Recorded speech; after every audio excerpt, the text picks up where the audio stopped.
Today I'm reviewing the 2016 Audi A3. I hope you'll find this review useful and interesting. We'll start with the exterior. I find the exterior is very good. It looks very European, a little bit low to the ground, sporty. It has deep cut lines, unlike other Audis who tend to be more bulbous. It just gives it an element of Europeanness, if you want, and it looks light on its feet. The sporty-ish exterior contrasts with the non-sporty-ish driving. I'll talk about that on the drive. The trunk is surprisingly large, and 60/40 with a pass for the skis, very convenient. Inside the car, road noise is very subdued. The interior door design resembles pretty much all the Volkswagen Audi products, and the rear seat room, there's not a whole ton of seat room, but you can sit normal sized adults back there and they'll be fine. Actually, they'll be pretty comfortable. Not more than an hour though. There are plenty of cubby spaces in back and in front, rear vents for the rear passengers, which is very handy. The interior is stylish, comfortable, and in the front very roomy, no rattles. So that's the interior. For the engine, it's 170 horsepower and 199 torque. It does 0 to 60 in 7.7 seconds, and it does 10 liters in the city, 7 liters on the highway, and that is on regular unleaded, fortunately. So that's pretty good, I'd say. However, it feels like an 8-second car, I'd have to say. Looking at the details here, the vents are pretty stylized. There's a pop-up infotainment display, and it's got a nice minimalist style, which I find is very pleasing to look at. Audi is an interior design company. Here are my thoughts on the road. They're pretty good.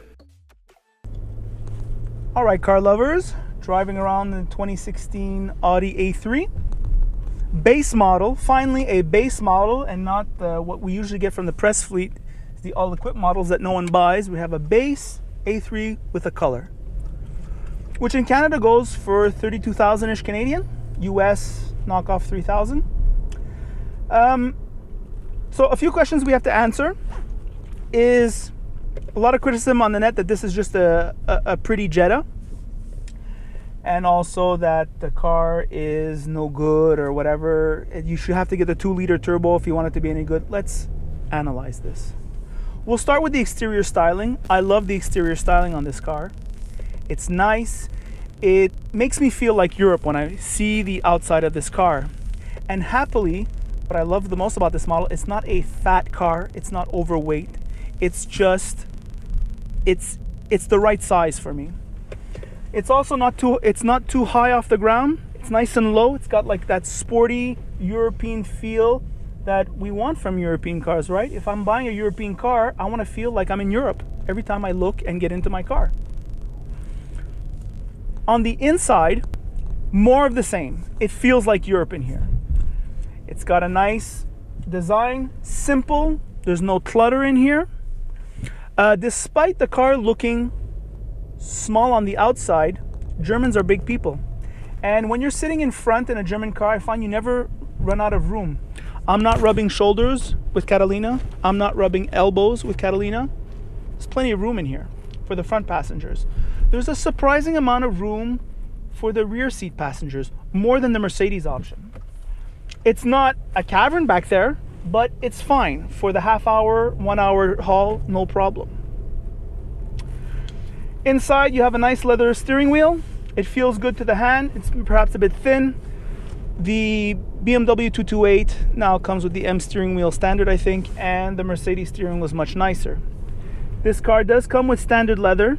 Feels of reasonable quality. For $32,000, it feels completely reasonable to me. The base sound system is, well, just that. It's the base sound system. It doesn't sound wonderful, but it doesn't sound horrible either. You get what you pay for. If you want a better sound system, pay more. I'm driving around this posh neighborhood and the car feels completely at home here. So this is the drive. It's quiet, it's soft, it drives like a Jetta, like a high-end Jetta, let's say. That's the only part of the car I feel doesn't really feel like 32,000. It's the drivetrain, The suspension is soft, but nothing to write home about. It's, I would have to say that's the weakest part of the car. So I think the critics are right about that. So it's rare that I get to try the cars that actually belong to the owners, and it's even rare that I have somebody who wants the car who will go on camera and comment. So that way you as the viewer get a first person's perspective. Now, I just want to say off the bat, my opinion is this car is $32,000. I don't know what else you can buy for $32,000 that will have the same look, the same interior, simple, cool Euro design. Despite its drivetrain deficiencies, I feel that the car, I don't know what else you can do. Like, you could get a CLA, but it's just a more flashier proposition. This car, slick, discreet. I just love the looks, right? And I think that anytime you're gonna like something, it usually helps if you find it physically attractive, just like anything in life. Catalina bought this car, and I'm gonna ask Catalina what she feels about this car. So Catalina, like, what did you have before? So I had the Jetta.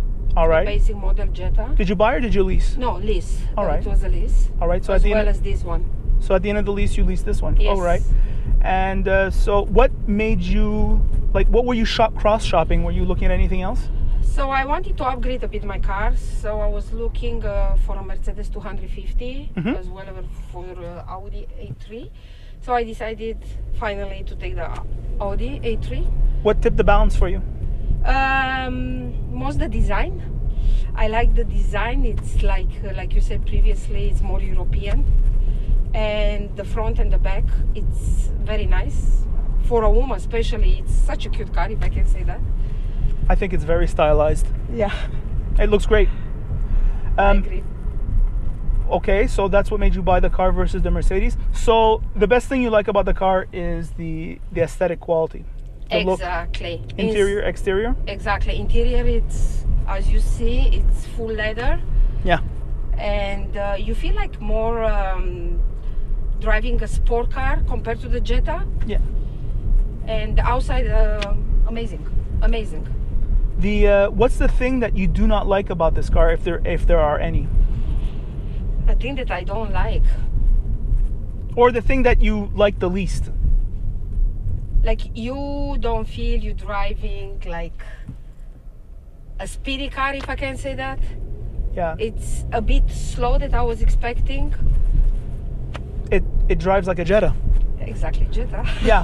I have to completely agree with you. On the outside, I'm seeing 30,000. On the inside, I feel there's no problem. I feel that the car is luxurious.